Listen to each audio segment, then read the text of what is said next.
bersama kami di Saling Silang Jak TV. Kita masih terus melanjutkan diskusi terkait dengan proyek 35.000 megawatt. Segmen ini saudara kita membahas terkait banyaknya sumber daya yang bisa dijadikan untuk menjadi pembangkit listrik. Yang tadi dikatakan paling murah itu sebenarnya batu bara dan juga air. Namun kita harus beralih dengan sumber-sumber energi lain. Nah, ini ada perdebatan. Yang jadi saya pertanyaan lagi ke Pak Andi Someng, Pak, jangan-jangan kita 35.000 megawatt yang dicanangkan pemerintah kita masih belum bisa memutuskan mana yang sebenarnya bisa menghasilkan energi, pembangkit listrik macam apa, dan mana yang bisa diterima masyarakat secara keekonomian. Sudah ada portofolionya, sudah ada portofolionya. Kita kan berbasis kepada kebijakan energi nasional. Berapa gigawatt untuk batu bara, berapa gigawatt untuk gas, berapa untuk bahan bakar minyak, berapa untuk air, dan sudah ada itu portofolio sesuai dengan kebijakan energi nasional untuk tahun 2025 ya. Nah, Pak Andi, kalau yang paling penting gini loh, kita kan dihadapkan 3 dilema. Kapasitas kita kurang, karena apa? Kapasitas kita baru 61.000, kita benar butuh kurang lebih 65 sampai 70 gigawatt, ya kan? Nah sekarang, kemudian aksesibilitas dan affordabilitas. Aksesibilitas itu kalau bisa kan harus seluruh masyarakat Indonesia dari Sabang sampai Merauke harus menikmati listrik. Ya. Tahun 2014 itu 85% rasio elektrifikasinya. Terakhir kita berapa tahun? 95,35%. Dan tahun 2019 target 99,9%. 99,9%. Apakah itu tercapai? Lo dengan program 35 tercapai. Kami yakin, cuma hanya dari data kami kan berbicara data, Pak. Kalau orang kan bicara karena mungkin baca dari media kan, Pak, atau baca dari para opinion leader. Jangan merasa benar sendiri, Pak. Enggak, kami punya data. Kami kan yang menjalankan. Kita juga punya data loh. Kami kan yang menjalankan. Kami kan kalau yang namanya data itu data apa namanya, bukan data sekunder. Data anak buah Bapak teman saya semua. Nah, tahu semua. Data primer, ya kan?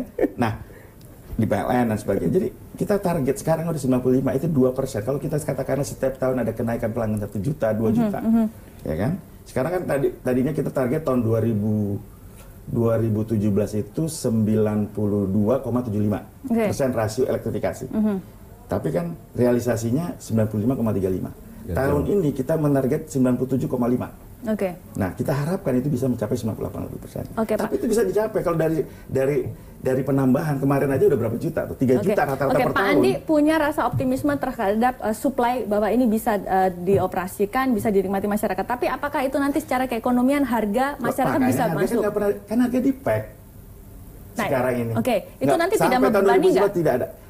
Ya, apa yang membebani siapa? Ke pemerintah. Karena sekarang saya dengar juga PLN sudah teriak-teriak karena harga batu bara terus saja naik. Ya, kalau harga batu bara memang naik kan ada DMO. Nah, ini sekarang kan sudah sekarang DMO sudah ditetapkan volumenya dan harganya. Ya kan? DMO untuk listrikan kurang lebih 90 sampai 100 ton per tahun. Ya kan? Produksi nasional 400 sampai 150 ton per tahun. Itu berarti tidak akan membebani keuangan PLN lagi atau negara lagi. Sekarang dengan harga yang ditetapkan oleh pemerintah melalui PP dan melalui Permen yang baru nanti akan keluar minggu-minggu ini. Kalau PP udah kemarin sudah ditangani. Sekarang untuk masuk lembaran berita negara di Kementerian Kumham dan sudah jelas, sudah harganya sudah jelas. Nah, dari harga itu kan artinya apa? Kita bisa menjaga tarif listrik sampai tahun 2019 tidak ada kenaikan. Nah, kemudian ketika beralih untuk gas, kemudian angin, uap dan lain matahari dan lain sebagainya, apakah biayanya ini nanti tetap bisa murah seperti kita menggunakan batu bara, Pak? Bisa. Contohnya apa?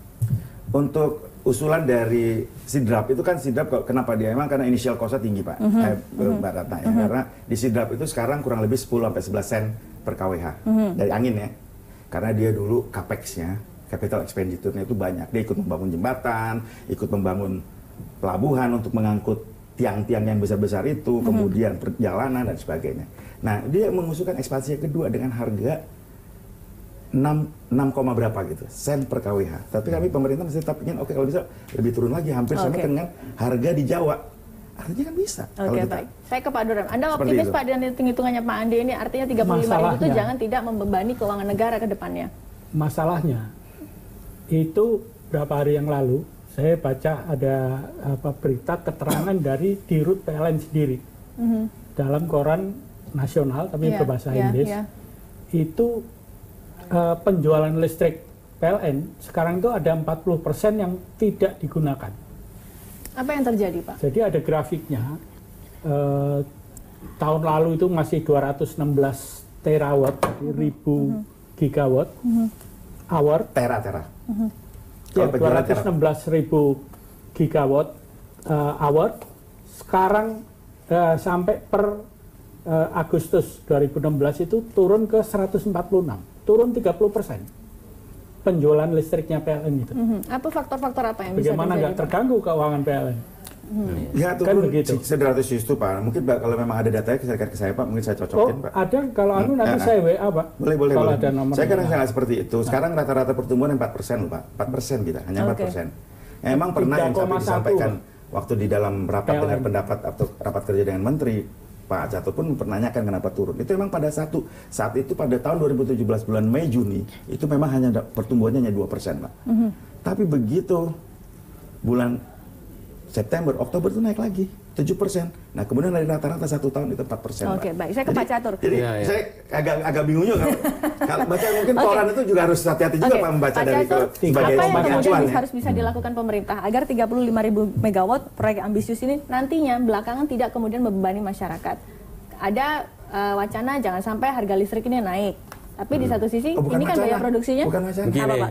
Memang nggak naik sampai akhir tahun 2019. Bahkan sudah ada rencana, sudah jelas ini tidak naik. Kemarin ini kita undang pemerintah dan seluruh stakeholder yang pengusaha batubara, ya. Jadi kita ini namanya PLN, Perusahaan Listrik Negara. Namanya negara itu. Tapi mereka cari listrik batubara kemarin dengan harga pasar. Terus kemudian dijual dengan harga pack gitu.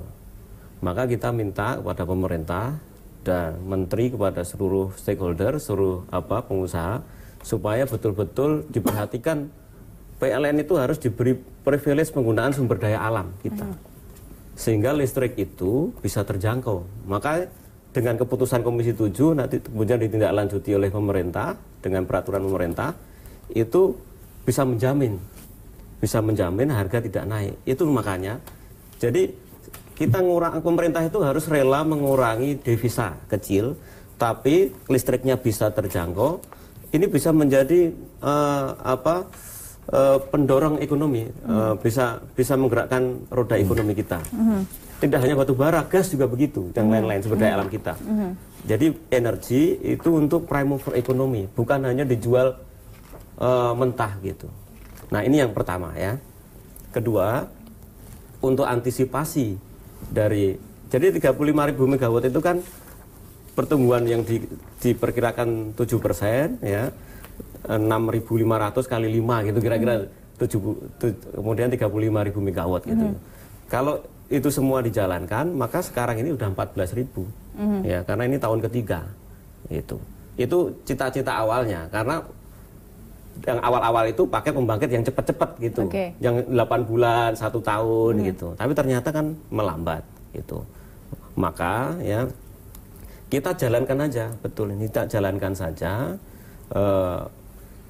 Saya perhitungan saya kira-kira nanti 2019 itu ya 16-17 dapatlah gitu.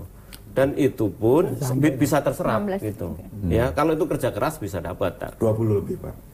Nah, optimisnya Pak Andi sampai 20, tapi kalau Pak Andi aja tadi bilangnya 5.000 tahun ini. Sekarang 1.500. Saya bilang dia nggak linear. Iya nggak linear memang, tapi kalau eksponensial begitu. Kalau tahun depan 15.000 saya nggak percaya. Ya saya ini ya catat ini. Catat omongan saya sama beliau. Nah nggak linear. Ya memang nggak linear. Tapi kalau tahun sekarang 5.000, tahun depan 15.000 saya nggak percaya. Itu. Ya kan 15.000 akumulatif udah 20 lebih dong. Belum ya, nggak percaya, nggak nyampe. Paling tahun depan 10.000. Misalnya sekarang 3.000. Nanti kita lihat realisasinya tahun depan 10. ya, Pak, ya. Ya, maunya 15 itu 15 17 16 lah itu ya. Dan itu maksud saya itu sudah optimum gitu untuk bisa menggerakkan ekonomi. Dan memang APBN kita yang hitung-hitung APBN dengan PLN itu tidak terbebani gitu.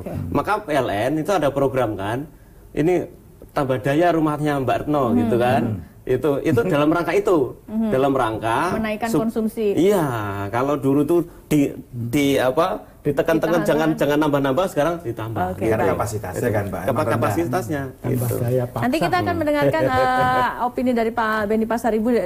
Sudah cukup bergulir, cukup panas nih Pak dialognya terkait dengan program listrik 35.000 megawatt. Ada juga data mengenai kerugian PLN Pak. Saya mendapatkan data ketika 2017 ini PLN sudah rugi sekitar 16 triliun dan kalau memang proyek ini tetap dipertahankan bisa ada kemungkinan ruginya sampai 21 triliun. Betulkah demikian Pak Andi? Kita akan membahasnya sesaat lagi.